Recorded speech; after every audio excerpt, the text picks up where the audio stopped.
আমাদের একটু পিছিয়ে যাই তুই পাঁচজন একটু সাইড করেন, পাঁচজন কই সাইড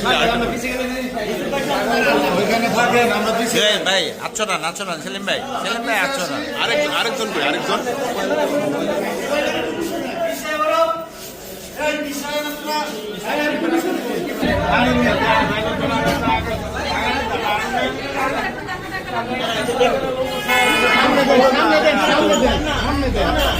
সামনে দেন পিছনে যান এই সবাই পিছনে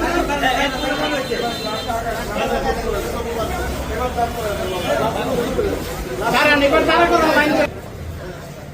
এই হাতটা কাট মাইন্ডে তো এই আঙ্গুলে তো